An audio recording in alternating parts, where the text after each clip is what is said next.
البلاد اليوم. نمشيو لآخر خبر وطني اليوم.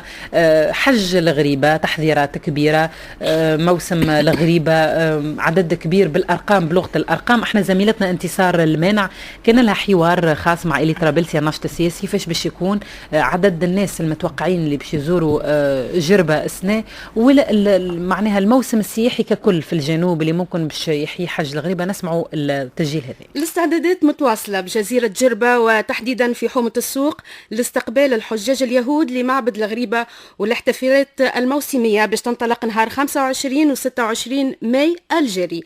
للحديث أكثر على هذا الحدث معنا على الخط الناشط السياسي إلي طرابلسي. مرحبا بك إلي. صباح الخير. الغريبة تمثل المؤشر الأبرز لنجاح الاستقرار الأمني والموسم السياحي الجديد، والاستعدادات على مختلف الأصعدة انطلقت لتنظيم هذا الموعد السنوي، وأكثر تفاصيل معك. أي العام هذا معناتها الغريبة باش تجي نهار 25 ونهار 26 ماي في جزيرة جربة، معناتها في الفيلاج اللي اسمه الحارة الصغيرة الرياض.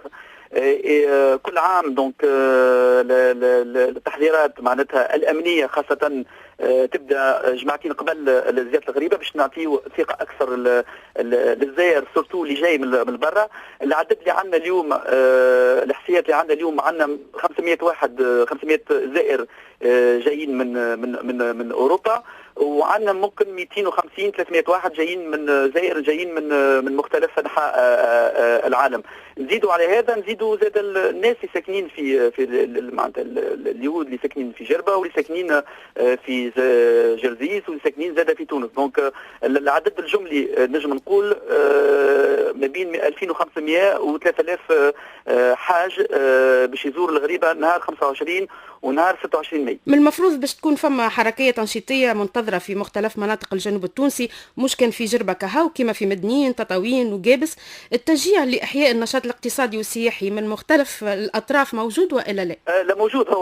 هو ديجا نهار اثنين 3-4 أيام من زيارة الغريبة ثم نشاط زاد ثقافي اللي هو ميس روند ملكة جمال تونس بتسير زاد في تطاوين. دونك نحسوا احنا في زيارة الغريبة معناتها في جامعة الغريبة ثم حركية ثقافية وحركية سياحية في الجنوب عامة. واحنا ماذا بينا زاد الجنوب معناتها اليوم معناتها يتحرك شوية، وقاعدين زاد نحضروا زاد الموسم السياحي الصيفي، خاطر هو اللي باش يمن لنا زاد البريود نتاع الشتاء. عندنا زاد سياحة دو ليفير معناتها ميديكال نتاع الحاجات نتاع الطبية. أخيرا، وبالمقارنة بالمواسم الفارطة 2500 وإلى 3000 زائر السنة الكنيسة الغريبة، كيفاش تقيموا العدد مستقر بالمقارنة بالسنوات الفارطة وإلا العدد شوي؟ هو العدد مش ماهوش معناتها امبورطون. اللي احنا اللي نحبوا نقدموه هو معناتها الصحافه اللي باش تجي معناتها باش تواكب الحدث، الصوره اللي باش تعطيها من خلال معناتها الموسم الحج الغريبه. معناتها ال 200 صحافي اللي باش يجيو باش يعطيو ميساج معناتها ايجابي لتونس، باش يوريو اللي ثم امن في تونس، باش يوريو اللي ثم تعايش في تونس. وهذا اللي حاجتنا به احنا، هذا الصوره اللي لازمنا نوصلوها للمستثمر والاجنبي اللي باش يجي لتونس، باش سواء معناتها باش يجي للسياحه او للاستثمار. اكيد، واحنا الكلنا محملين بامال كبيره ومشاعر فياضه لتحقيق النجاح لهالتظاهره، وتبقى جربه هي رمز الحسن الضيافه والتسامح والانفتاح على العالم وعلى كل ديان، خاطر جربه تعبر على الطابع التونسي في اخر المطاف. هي نموذج للتعايش وللتسامح في العالم. إلي طرابلسي، شكرا لك على هالتدخل، وان شاء الله بالتوفيق والنجاح. البلاد اليوم.